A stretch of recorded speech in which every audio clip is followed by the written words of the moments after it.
ఏడాదికో వైవిధ్యం, ఏకదంతుని రూప నేపథ్యం, 70 అడుగుల ఎత్తైన ఖైరతాబాద్ మహాగణపతి విశేషాలు. విజయవాడలో ముంపునకు గురైన శివశక్తి నగర్ వైఎస్ఆర్ కాలనీలో ఎన్డీఆర్ఎఫ్ బృందాలు 5 రోజులుగా రెస్క్యూ ఆపరేషన్ కొనసాగిస్తున్నాయి. ఈ ఏరియాలో ఇప్పటికే 10 మందికి పైగా మృత్యువాత పడగా ఎంతమంది గల్లంతయ్యారనేది తెలియని పరిస్థితి నెలకొంది. ఇప్పటికీ వరద నీరు మళ్లించే చర్యల్లో ప్రభుత్వం విఫలం కావడంతో ఆగ్రహం వ్యక్తం చేస్తున్నారు స్థానికులు. ఎన్డీఆర్ఎఫ్ దళాలు చేస్తున్న సహాయక చర్యలపై మరింత సమాచారం మా కరెస్పాండెంట్ నరేష్ అందిస్తారు. విజయవాడ నగరంలో ఏ స్ట్రీట్ చూసినా సరే మనకి ఒక చిన్నపాటి నదిలాగా దర్శనమిస్తుంది. ఇప్పుడు నేను ఎన్డీఆర్ఎఫ్ బృందాలు రెస్క్యూ చేసే ఒక బోట్లో ప్రయాణిస్తున్నాను. ఇదంతా కూడా చూస్తుంటే కృష్ణానది అనుకుంటారేమో, కాదు, పొరపాటు పడినట్టే.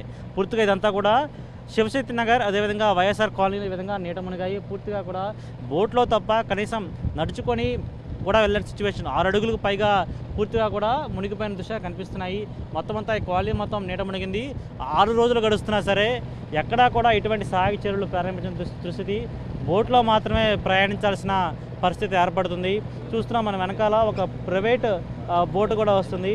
అందులో కూడా ఎవరైతే డబ్బులు ఇచ్చి లోపలికి రావాలనుకుంటే, ఎవరైతే తమ ఇళ్లలో నుంచి బయటకు రావాలన్నా సరే, ఇంకేదైనా సహాయక చర్యలు చేపట్టాలన్నా సరే అలాంటి బోట్ల ద్వారా మాత్రమే చేపట్టాలి. పూర్తిగా ప్రభుత్వం అలసత్వం కారణంగా 6 రోజులు గడుస్తున్నా సరే పూర్తిగా అంతా కూడా విఫలం అవడంతో చాలామంది తీవ్ర ఇబ్బందులు ఎదుర్కొంటున్నారు. అయితే ప్రస్తుతం మనతో పాటు ఎన్డీఆర్ఎఫ్ అధికారులు ఉన్నారు. వారిని ఒకసారి చూస్తున్న ప్రయత్నం చేద్దాం. సార్, అందరు కైసే సిచ్యువేషన్?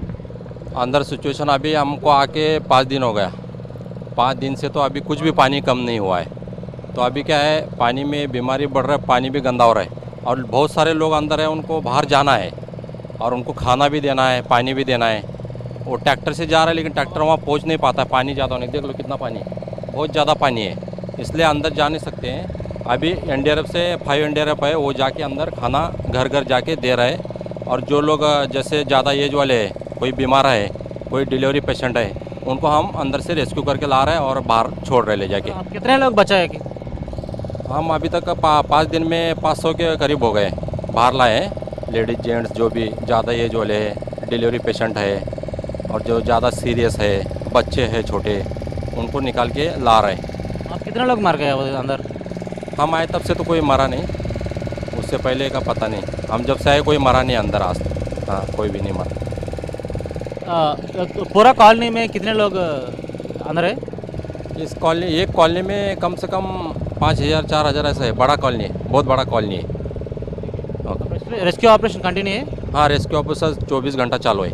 सुबह शाम 2 टीम है हमारे. 30 लोगों का एक टीम है, उसमें 2 टीमों है. 24 घंटा चल रहा है काम लगातार. ఇది పరిస్థితి. పూర్తి స్థాయిలో కూడా రెస్క్యూ ఆపరేషన్ కొనసాగుతుందని రెస్క్యూ చేసే ఎన్డీఆర్ఎఫ్ బృందాలు తెలియజేస్తుంది. అయితే చాలామంది వరకు లోపలికి రెస్క్యూ చేసామని చెప్తున్నారు.